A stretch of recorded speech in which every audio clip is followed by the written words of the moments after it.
today I want to talk about 5 things that distinguish high-end professionals and, let's say, normal professionals in photography. And so I'm not making a distinction between amateurs and professionals. So amateurs would be people who do photography as a hobby and professionals who make money with it, but high-end to professionals. I'm not even saying high-end, low-end, but high-end professionals to normal professionals. So high-end photography, these are bigger projects. These are projects where clients can really choose with whom they want to work with, and they want basically the best in their field. So the first thing, which is a sign of a high-end photographer, is that person is very niche. That basically means it's not someone who does wedding photography and product and architecture and just everything, but someone who maybe only does wedding and maybe wedding people and portrait, or someone who does, for example, only product photography, but then even within like the field of product photography, that person is has a niche on like certain types of products. Maybe it's someone who only does cosmetic products, or only does sports products, or only does in a certain niche of products.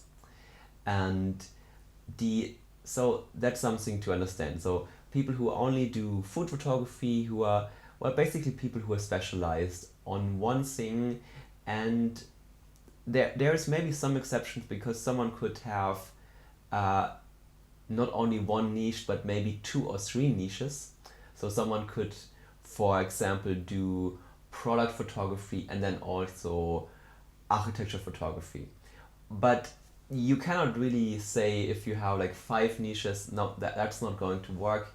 I think 3 niches, that might be the upper limit to consider yourself really high end.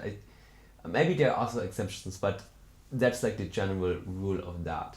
The next thing is something about equipment that might be controversial to some people, but I think it will make sense to most people. So, and that is, high-end photographers, they don't use hybrid cameras. So what is a hybrid camera?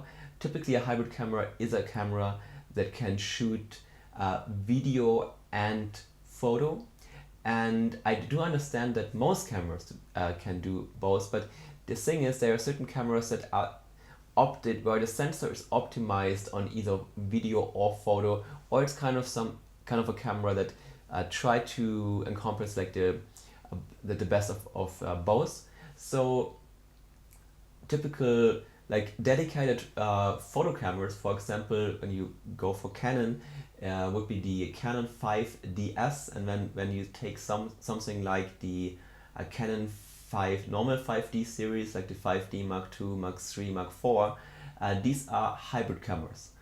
And cameras like a Phase One or a Hasselblad, these cameras, maybe they have a function for video, but it's really all optimized for photography. So the camera I personally bought recently is a Panasonic S1R. So this is a dedicated photo camera. It has a very large sensor. It's not that good for video, even if I'm recording this video now with that camera.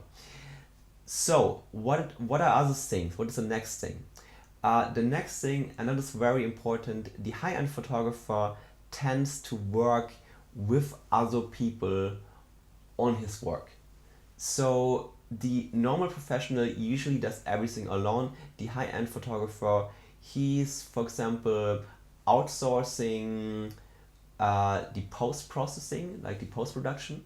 And here's the thing, and here it's not about saving time or costs, or that he cannot do it. It's more about having a different pair of eyes looking at it, having more like different people's creative input going into it, and just trying to like get this extra quality, make it as good as possible. That's kind of the idea of the high-end uh, photography. So now we have three things. So I need two more things. Another thing is the high-end photographer takes more time planning a project in terms of conception, like the concept of it, the art direction, the look development. So often there's a certain phase where before shooting the thing, to kind of find out, making a mood board, maybe doing a few, even doing a test shoot, trying out certain things to develop, to do some development. So that's something with normal professional work, you usually don't have the time for that, and it's also you're not in that high paid realm, so it doesn't make sense to do that. So the high end work is maybe sometimes you get a brief from the company, from the agency. You have an art direction. In general, high end, it's more like there's an art direction incorporated. The normal professional usually doesn't have that. So I need one more thing. What distinguishes the normal professional from the high-end professional? By the way, it is actually not necessarily about the total earnings. That's always more for the high-end versus the normal professional, but it might be, but it might not be. But there is one thing that distinguishes them, and that is that the high-end photographer usually works less than the professional photographer.